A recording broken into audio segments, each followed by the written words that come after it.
اس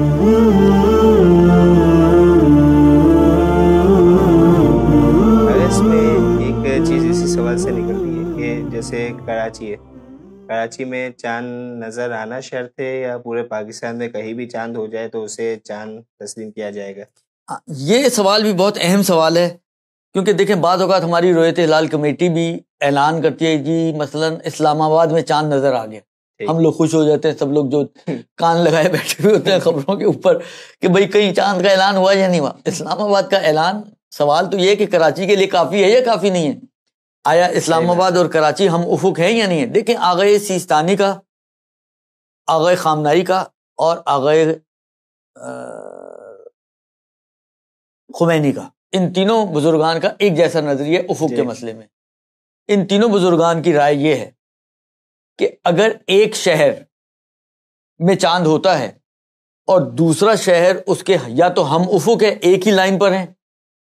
یا بہت قریب ہے افق، تو پھر تو ایک شہر کا چاند دوسرے شہر کے لیے کافی ہو جاتا ہے۔ البتہ اس میں بھی انہوں نے ایک چھوٹی سی تفصیل دی ہے، ابھی یہ تفصیل تقریباً باقی مراجعین نے بھی مانی ہے، لیکن میں اس وقت آغا سیستانی کے حوالے سے خاص طور پہ عرض کر رہا ہوں۔ وہ تفصیل انہوں نے یوں دی ہے، کہتے ہیں کہ اتحاد افق اس صورت میں سمجھ میں آتا ہے، یعنی پہلے تو انہوں نے ایک تعریف کی اتحاد افق، کہتے ہیں اتحاد افق سے مراد یہ ہے کہ اچھا یہ بھی ایک بات میں جملہ ذہن میں آیا وہ بھی عرض کرتا چلوں کہ ایک اتحاد افق کی بات آتی ہے علم نجوم کے اندر، صحیح نا، وہ اس کی ان کے افق کی تعریف ہی دوسری ہے۔ یہ ابھی ہم شرعی بات کر رہے ہیں، ممکن ہے اس کے ساتھ کلیش کرتی ہو یا اس کے ساتھ بالکل میچ نہ بھی کرتی ہو، لیکن فقہ میں اور شریعت میں جب افق کی بات آتی ہے کہ دونوں شہروں کا افق ایک ہے یا ایک نہیں ہے، تو اس سے مراد ان کی یہ ہے، آغا سیستانی کی کہتے ہیں کہ مراد اس سے یہ ہے کہ اگر ایک شہر میں چاند نظر آئے اور دوسرا شہر ایسی سچویشن پہ ہو اس پچھلے شہر کے ساتھ کہ اگر درمیان میں کوئی رکاوٹ نہ ہو، بڑے بڑے پہاڑ نہ ہو، بادل نہ ہو، گرد و غبار یا دھند گند نہ ہو، تو ادھر نظر آنے والا چاند یہاں پہ بھی نظر آئے۔ یہ دو شہروں کا اس سچویشن پر ہونا کہ بیچ میں رکاوٹ نہ ہو تو ایک شہر کا چاند دوسرے شہر پہ نظر آئے، یہ کہلائیں گے دونوں شہر ہم افق ہیں۔ تو ایک شہر کا چاند دوسرے شہر میں کافی ہو جائے گا۔ لیکن اس کو طے کرنے کے لیے کہ یہ ایسی سچویشن پر ہے یا نہیں ہے، اس کے لیے آغا سیستانی نے ایک تعبیر استعمال کی ہے، فرماتے ہیں کہ اگر افق متحد ہونے سے مراد یہ کہ اگر پہلے شہر میں چاند دکھائی دے تو دوسرے شہر میں بھی کوئی رکاوٹ نہ ہو تو نظر آئے، اور یہ وہاں باعث اطمینان ہے، یعنی اس بات کا اطمینان آپ کو وہاں پر ہوگا کہ یہ دونوں ایسے شہر ہیں کہ ایک میں نظر آ رہا ہے تو دوسرے میں بھی نظر آئے گا، کہ جب دوسرا شہر پہلے شہر کے مغرب میں ہو، پہلا شہر جس میں چاند نظر آیا ہے، دوسرا شہر اس کے مغرب میں ہو، ویسٹ میں ہو، تو ایک اس صورت میں یہ کہلائے گا کہ یہ ہم افق ہیں۔ البتہ اس صورت میں کہ جب دونوں، دیکھیں اب یہ وہی والی بات ہے، علم حیات اور اس کے سارے فارمولاز ہیں، اگر آپ لوگوں نے یہ نقشے دیکھیں نا گول گول جو آتے ہیں بازاروں میں بھی آتے ہیں اور وہ جو میپس وغیرہ بھی آتے ہیں، اس میں آپ دیکھیں دو طرح کی لائنیں لگی ہوئی ہوتی ہیں، ایک کھڑی لائنیں جن کو لانگیٹیوڈز کہا جاتا ہے، اور عربی میں یا فارسی وغیرہ میں اس کو خطے طولی کہا جاتا ہے، اور ایک لیٹیٹیوڈز ہوتے ہیں جو لیٹی ہوئی ہوتے ہیں، ان کو خطے عرضی کہا جاتا ہے۔ چاند جس شہر میں نظر آیا ہے اور دوسرا شہر اس کے مغرب میں ہو، یہ اس صورت میں فائدہ دے گا کہ جب دونوں خط عرضی کے اعتبار سے یا تو ایک ہی خط پر ہوں یا بہت ہی قریب ہوں، تو یہ فائدہ دے گا۔ یعنی اگر دو شہر ایسے ہیں کہ اگر ان کو آپ خط عرضی کے حساب سے دیکھیں تو بہت فاصلہ ان میں، تو پھر مغرب میں ہونا بھی فائدہ نہیں پہنچائے گا، ٹھیک ہے نا، مغرب میں ہونا اس صورت میں فائدہ پہنچائے گا کہ جب دونوں شہروں کا خط عرضی کے اعتبار سے اگر آپ جا کے میپ میں دیکھیں تو یا تو بالکل ایک ہی لائن پر ہوں یا بہت ہی قریب ہو، بہت ہی مائنر سا ڈفرنس ہو دونوں کے اندر، تو یہ فائدہ پہنچائے گا۔ اور اگر وہ مشرق میں ہے، مغرب کی بجائے شہر مثلا چاند جہاں نظر آیا ہے ہمارا شہر اس کے مشرق میں، تو اس صورت میں خط عرضی کے علاوہ خط طولی یعنی لانگیٹیوڈ لیٹیٹیوڈ دونوں میں بہت قریب ہونا چاہیے، تو جو ہے وہ فائدہ پہنچائے گا۔ اب دیکھیں مسئلہ یہ ہے کہ یہ ساری علم حیات کی باتیں ہیں، اچھے خاصے لوگوں کی سمجھ میں نہیں آتی، سچی بات بتاؤں تو شاید میری سمجھ میں بہت زیادہ نہیں آتی، درست؟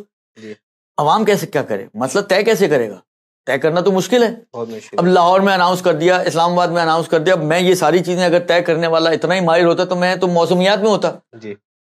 سڑکوں پہ تھوڑی گھوم رہا ہوتا. تو اب پھر کیا کرے؟ مسئلہ یہ کہ عوام کیا کرے.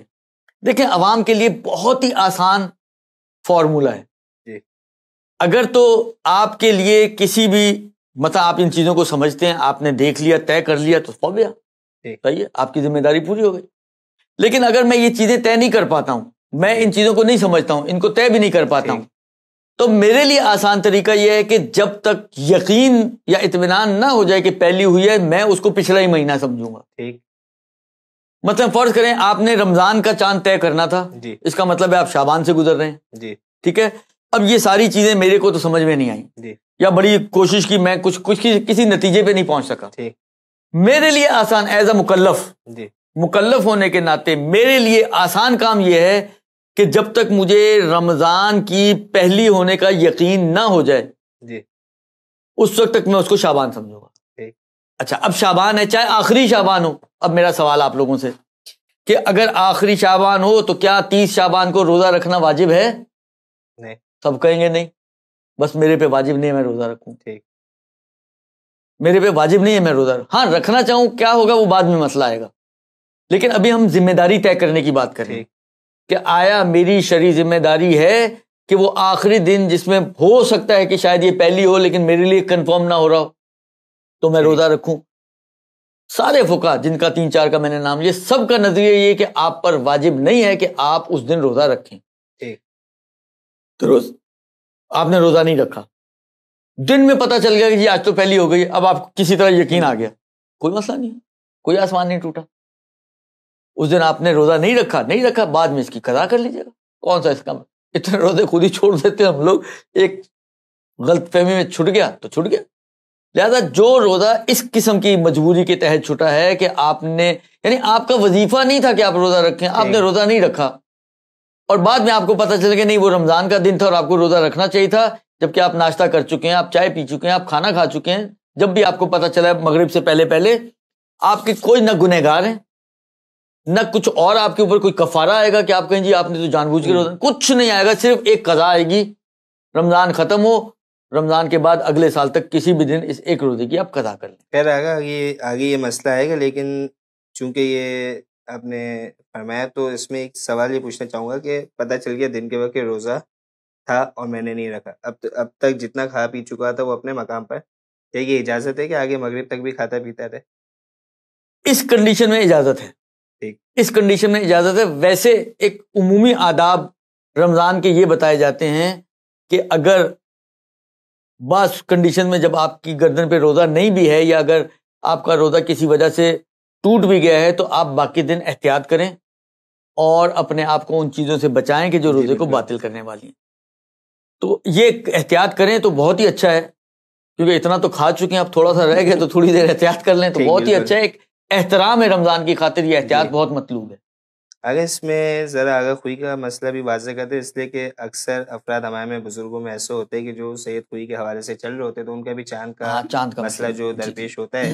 تو ان کے چاند کے حوالے سے کیا مسئلہ ہے؟ جی ہاں, یہ میں نے عرض کیا نا کہ 3 بزرگان کا تو یہی نظریہ ہے, افق کا نظریہ ہے. افق اگر آپ نے طے کر لیا تو ٹھیک ہے, طے نہیں کر سکے تو ایک عمومی فارمولہ یہی ہے کہ جس مہینے سے آپ گزر رہے ہیں آپ اس دن کو بھی وہی مہینہ سمجھیں. شعبان سے گزر رہے ہیں تو اس کو شعبان سمجھیں, اسی طرح رمضان سے گزر رہے ہوں گے تو وہ آخری دن کو آپ رمضان سمجھیں گے, لہذا روزہ رکھنا پڑے گا. ٹھیک ہے نا. اب آگئے سید خوئی کا نظریہ. دیکھیں سید خوئی کا نظریہ ان تینوں سے مختلف تھا. اچھا ایسا نہیں کہ منفرد تھا, بعض جو دیگر فقہا بھی اس نظریے کے قائل ہیں, جہاں تک مجھے یاد پڑ رہا ہے شاید سید روحانی بھی اس نظریے کے قائل تھے اور بعض دیگر فقہا بھی, لیکن منفرد نہیں ہے ایسا آغا خوئی. آغا خوئی کہتے ہیں کہ ہر وہ شہر کہ جس شہر کے ساتھ آپ کے شہر کی رات کامن ہو, اگر اس شہر میں چاند نظر آ گیا ہے تو آپ کے لیے بھی چاند ثابت ہو جائے گا, چاہے اس شہر کا آخر رات ہو اور آپ کی اول رات ہو, یا الٹا اس کی آخر رات اول رات ہو اور آپ کی آخر رات ہو. اگر